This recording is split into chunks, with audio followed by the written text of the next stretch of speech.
Morning, everyone. It's Joe Waxman, and I'm back with another mini reading. This morning, I would like to look at the chart of Jidu Krishnamurti. I love listening to Krishnamurti. He's a very wise man, spiritual teacher, philosophical teacher from India. So let's not waste any time. Let's get to it.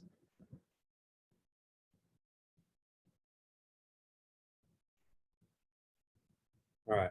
Krishnamurti, born 12th May 1895 at 0:30 a.m. 0:30 a.m. Interesting. I wonder why it writes it like that. It should read 12:30 a.m. Let me just check. I just don't want to. 12:30 a.m.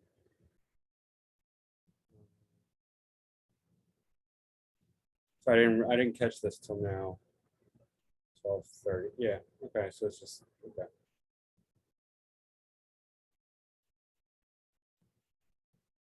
All right. 12:30 a.m.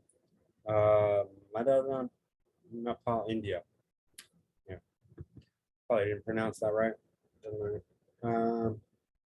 So Krishnamurti, he was recognized young in India by somebody from the Theosophical Society, and he was groomed to be the next world teacher. Very fascinating story. And the Theosophical Society was Rudolf Steiner was one of the heads of that movement. Yeah, they were an outbranch of the secret societies, cult teachings and all that. Madame Blavatsky, Theosophy, and then later became Anthroposophy with Rudolf Steiner. Anyway, he was groomed to be the next world teacher. Blah, blah. They had all these ideas about it. Very, not very evolved compared to Krishnamurti, who really straightened them out. But let's look at his planets and everything. All right, Sun in Taurus, in the third quadrant house, but approaching the fourth house.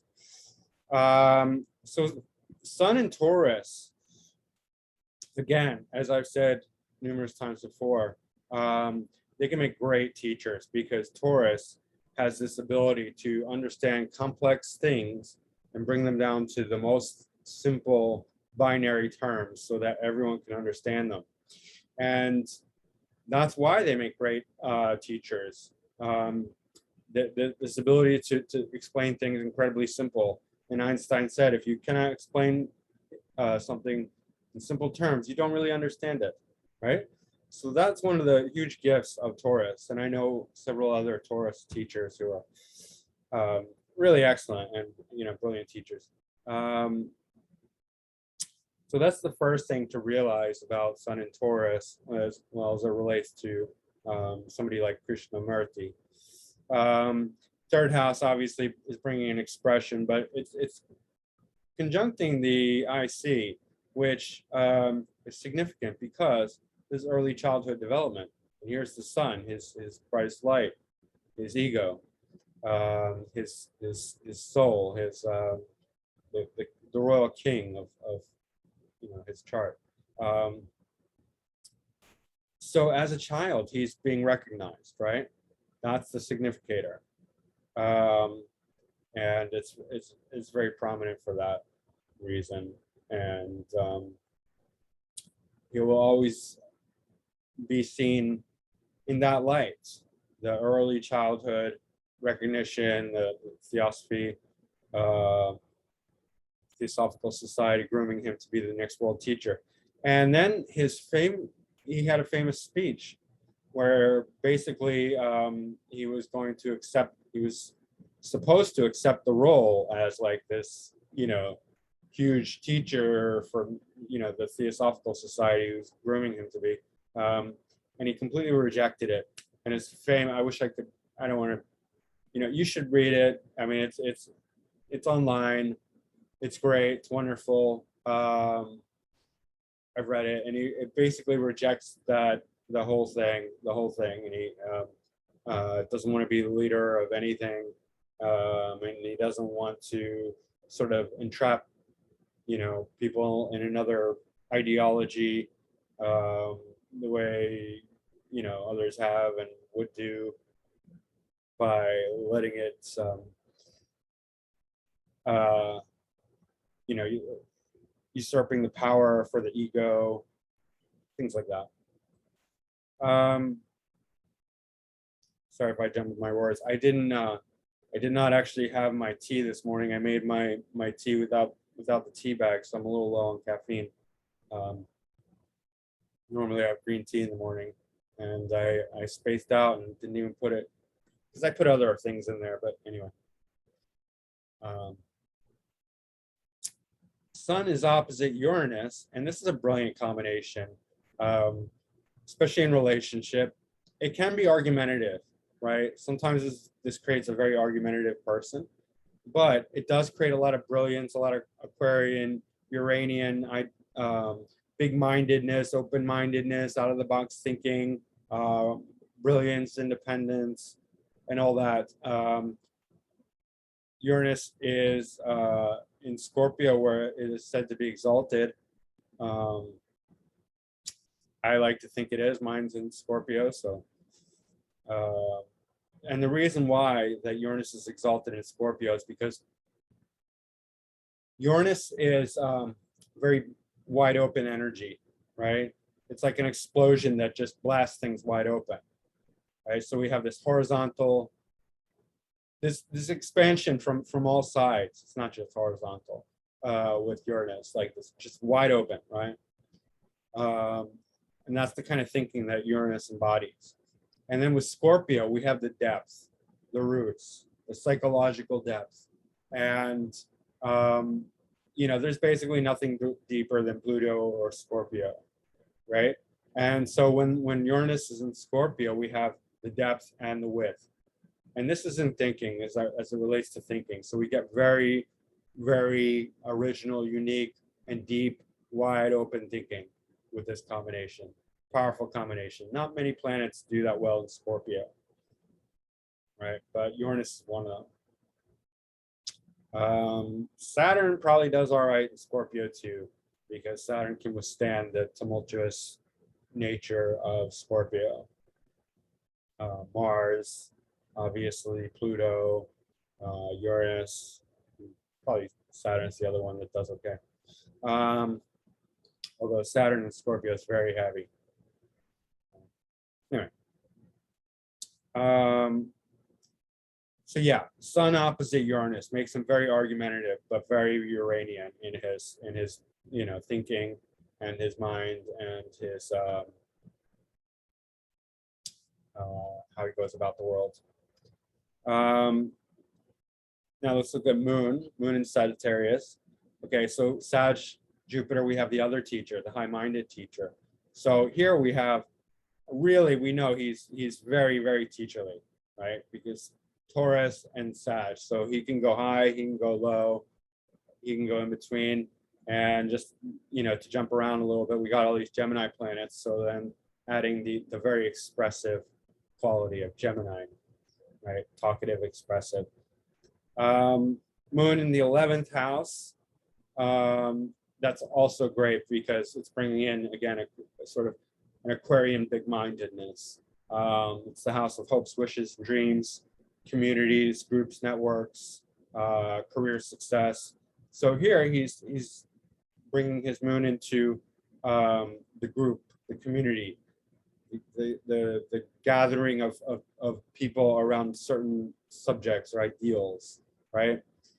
If it was originally it was the Theosophical Society, and then later it just became Krishnamurti's own brand of philosophy and teaching, right?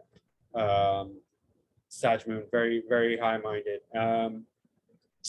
Now, sometimes people tend to think that the moon is just really about emotions, and that's not the case at all. Moon has a lot to do with the intellect. It really does. And the way it works is that, yeah, if your moon is very emotional, that's going to have a negative impact on how intellectual you can be. You're going to be more you know, emotional, artistic, creative, maybe spiritual, right? On the emotional side. But if you have a more intellectual moon, you know, Sag moon, Virgo moon, like I do, you know, Capricorn moon, or you know, Gemini moon, Aquarius moon, air moon, then you're going to have this very intellectual moon capability, and the moon is greatly aiding in the intellectual pursuit. So here with the Sag moon, he's becoming very philosophical, right? And his moon is aided by Pallas Athena, and Pallas Athena, remember, it's even though it's an asteroid, it's an intellectual asteroid, because if you look back, one of the most famous stories of Pallas Athena was where she aided, she came together with Hermes to aid Perseus in the defeat of Medusa, right? Medusa is this gorgon that turns men to stone just by looking at her, or when they look at her, yeah. And Perseus was tasked with defeating her, cutting off her head. Mercury gives the sword of discrimination. Pallas Athena brings the shield of reflection, and she also rules strategy in war. And she also has a very connection to patterns, pattern recognition, which is very important. So she's like almost like a little Mercury, a little different, but intellectual nonetheless. And she's aiding the moon, becoming even more intellectual. And I have Pallas conjunct Mercury on Algol. I mean, so if you want to talk about coincidences or auspicious, that's pretty auspicious, I think. Here Pallas is making, adding to Krishnamurti's ability to think, and here he can have the wisdom of Pallas Athena and the strategy and the pattern recognition with the moon. Aquarius Ascendant, again, Aquarius is that very big mind that's more concerned with society than the individual ego, as opposed to Leo, right? Aquarius is very rebellious, very unique, very independent. Aquarius is very scientific and intellectual, it's fixed there. And he was concerned with all those things, especially, you know, the society, really wanting to elevate society, and he didn't want to enslave anybody in any sort of dogma or teaching, attaching them to, like, you know, theosophy or any sort of identity. He didn't want to create that for people. The ascendant rulers, two rulers, Saturn and Uranus, are both in the 9th house in Scorpio. So philosophy, right? A very deep philosophy. 9th house is the house of philosophy, religion, higher mindedness. So here we're getting very big, I said big, I should have said very deep philosophy, very scorpionic, penetrating, but wide open at the same time. And Saturn is just really, I think because he was discovered so young, Saturn's just, and there's no negative aspects to it. I mean, his chart is incredibly harmonious. Saturn's not really causing much of a problem here, right? It's not really conflicting anything. There's not much restriction. I mean, he had early success and he had long success. So I think Saturn is just really quite good in this chart. It is ruling the 12th house, but because he's a spiritual teacher, I think that's why it works so well. So normally I would say this would restrict philosophy and higher education, religion, things like that, but it didn't. It did not do that. Perhaps because there's retrogrades here, so a lot more internalization. It's not like a direct Saturn. It's a introspective Saturn that's questioning itself. But very high level philosophy, very long lived career within philosophy. MC is in the ninth house, ninth sign rather. Oh, my bad. No, it's at the 10th sign, but it's okay. So here's the ninth house. My bad. Yeah, 10th sign. Yeah. But yeah, so he made a career out of philosophy and teaching. Jupiter is exalted in Cancer. And Mars is debilitated in Cancer, but when, at least according to Vedic principles, if a planet is debilitated, but there's an exalted planet in the same sign, then that negates debilitation. It's called Nichbang Rajoga. Nichbanga. Anyway. The exalted planet is supposed to benefit the debilitated planet and negate the debilitation. Yeah. Jupiter's ruling his moon and also ruling the second house, right?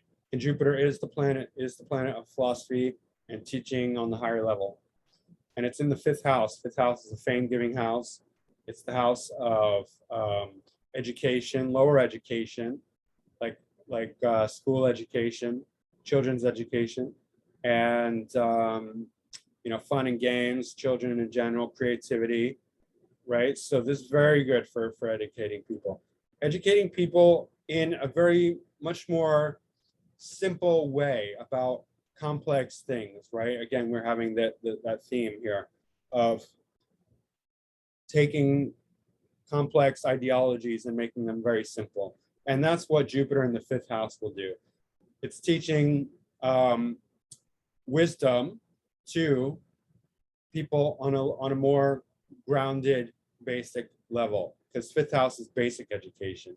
It's not like ninth house higher education. So he has this dual role here.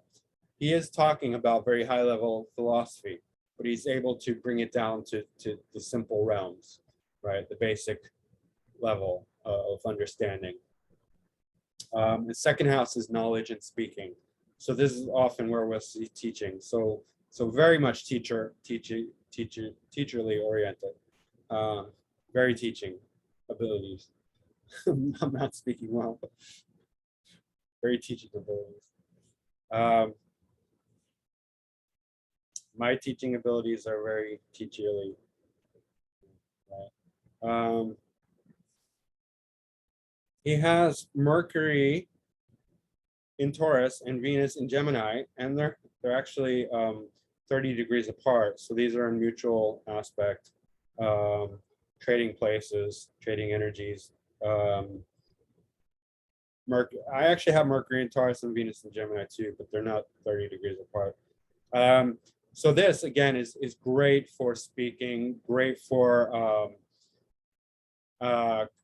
expression and speaking well, speaking beautifully, right? And he was a beautiful speaker. He had this incredible refinement to him, this ability to be very, very, beautiful in speech and delicate and almost effeminate. He had this very, very refined, highly refined quality to him. And that comes from here. Also Sun in Taurus, but the Mercury and Venus switching places, fourth and fifth house. So early childhood recognition, early childhood development, and fifth house is the house of education, children, creativity, and all that. In Gemini, so Taurus and Gemini together will rule communication, because Taurus is the speech, Gemini is communication in general, right? Expression. And here we have Pluto conjunct Neptune in Gemini. So this is adding a lot of depth and spirituality and creativity and idealism and high-mindedness to his expression. It's just adding, and it's really, and we see this theme again, like with the Scorpio, the ascendant lords in Scorpio in the ninth house, and then Pluto in Gemini. It's in the fourth house, so this is from the early childhood. Again, teaching at home, speaking at home. Pluto will really take Neptune to deep places. So it's just, he's going further than other people. And we can understand this even more when we look at his extended chart. First thing to notice, okay, so he doesn't have any stationary planets, but his moon is so out of bounds. This is the most out of bounds moon I've ever seen. So we'll look at that, and then look at this. Venus, Mars, and Jupiter, all out of bounds, right? So 4 out of bounds planets, an extremely out of bounds moon, and then secondary his Venus, then Mars, then Jupiter. Let's look. So moon, out of bounds. What does that mean? Number one, it means that very, very wide emotional swings, but Sagittarius is not that emotional. I mean, it is fire, so it is passionate, right? It's wildfire, it's mutable fire. So there's a lot of passion there. But because he's so intellectual and high-minded, and we're getting that again and again, throughout, this is really having him think outside the box. One way to look at out of bounds planets is that they have a Uranian quality, in that they're not going to think in normal ways. They're not going to behave in normal ways. They're going to go further than what most people will do, because what out of bounds means is that when the planets are following the sun in their trajectory, they're spiraling around, right? And out of bounds means it's going farther than the normal range. 23 degrees in some minutes. This 28, this is right at the limit. I don't think it can go past 28. So this moon is as far as out of bounds as it can be. It's just way off the ecliptic of the sun, meaning the path of the sun. So in society, when people have out of bounds planets, they do unusual things. They can start new things, new ways of thinking, often, revolutionary types, inventive, creative geniuses, or sometimes criminals. Because criminals don't want to be contained by the law, right? They're thinking outside the box, not in a good way, but I guess it depends on the type of criminal. But there are some good criminals. They're just not obeying the law, but it's another story. But here he's not breaking the law. He's just breaking the normal paradigms that people are used to. He's just going way further in his philosophy. Sag is the philosopher, right? And he wasn't really religious. We're not talking about religion here, and we're not talking about like graduate studies or anything like that. And we're not talking about adventure, because he's not like an adventurer. Like if this was like somebody who was like climbing Mount Everest, it would be totally different. But he's a philosopher, so his philosophy is just way further than most people, right? And that's one of the reasons he's really famous. And here we have, these are the 3 other out of bounds planets. So taking that teaching, taking that 5th house creativity with Jupiter exalted, Jupiter's leading the way here. And then with Venus and Mars are back up.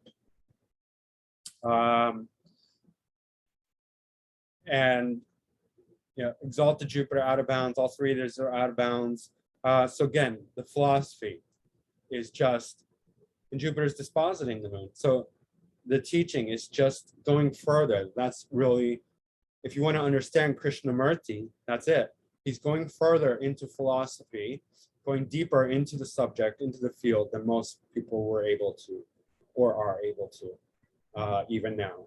He's just going deeper, going farther.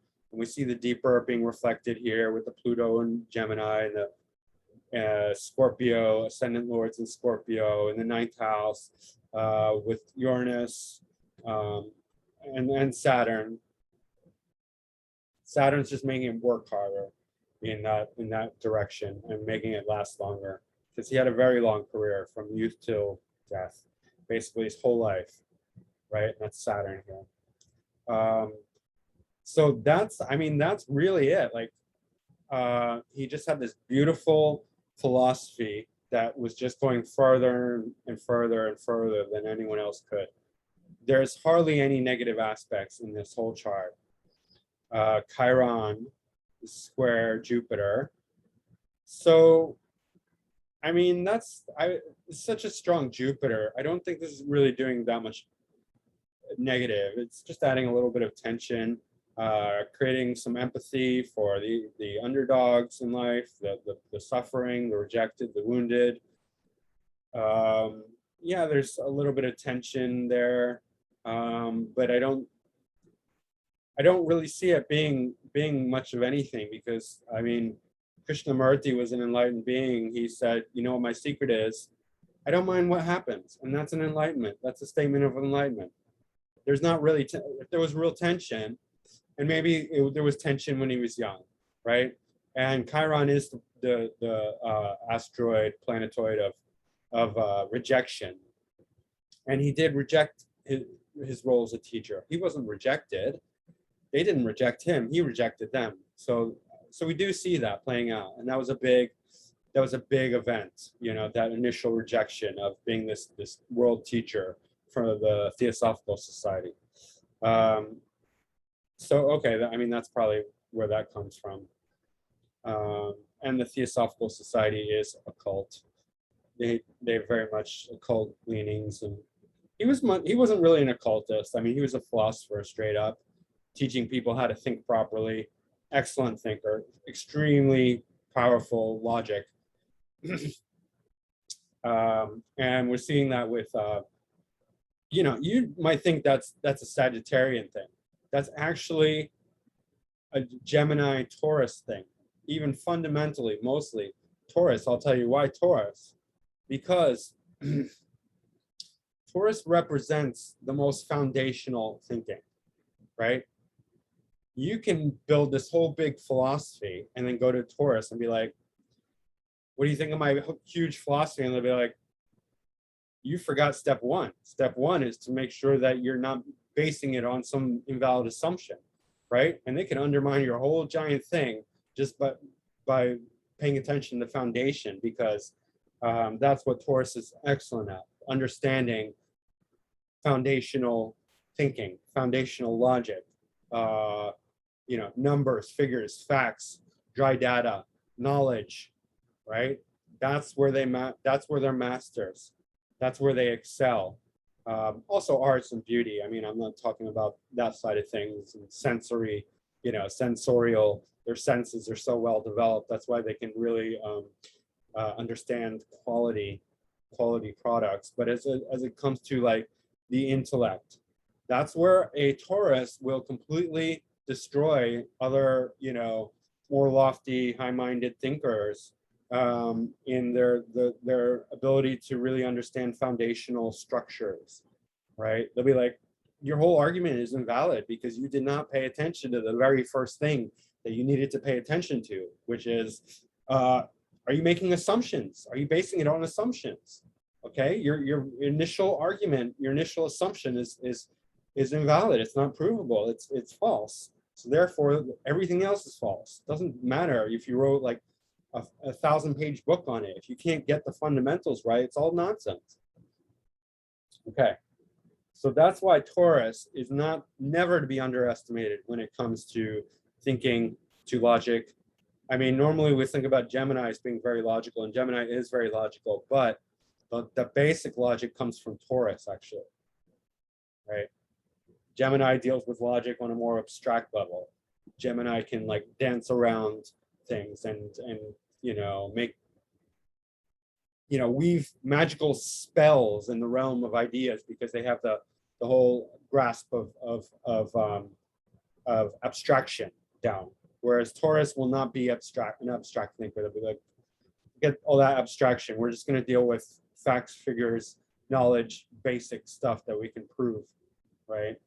And Gemini is not really concerned with proving everything, because they can just come up with a new idea. you know, like that. And so it's like they're just dancing, right? Gemini's mentally, you know, doing somersaults and backflips and acrobatic moves. Doesn't really, they don't have to prove anything because they can just jump from thing to thing to thing to thing. So it's not really like that. Anyway. So yeah, such a profound, deep thinker. He has it all. He has the foundational, he has the Gemini communication, he has the heart, which is Cancer, and that's where Jupiter's wisdom really shines, really excels with the heart wisdom of Cancer.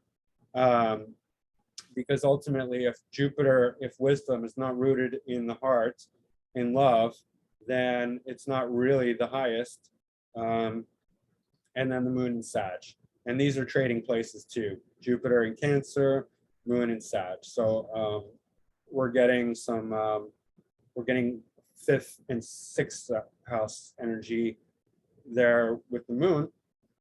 And the 6th house energy is that he's always resolving conflicts. If you listen to Krishnamurti, people are like, oh, well, why is this way? Why is it that way?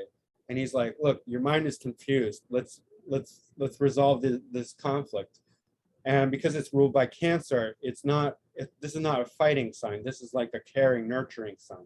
So he's resolving conflicts in a very peaceful way. He's like trying to undo the knots that people have in their minds and bring them to a sense of understanding and peace and harmony. And that's the 6th house. That's the conflictual nature of the 6th house. Moon ruling the 6th house. And this is unlike some other spiritual teachers. Like if you listen to Osho is not necessarily trying to resolve your conflicts. He's trying to do something else. And sometimes his agenda is kind of secretive. It's his own. Sometimes he's trying to manipulate you. Sometimes, yeah, he's trying to explain things, but sometimes he's trying to manipulate you. Because Osho, after all, was a trickster. And we don't get that from Krishnamurti. Krishnamurti has much more sincerity. And not that one's smarter than the other or more wise. I'm not talking about that because Osho was incredibly clever and wise.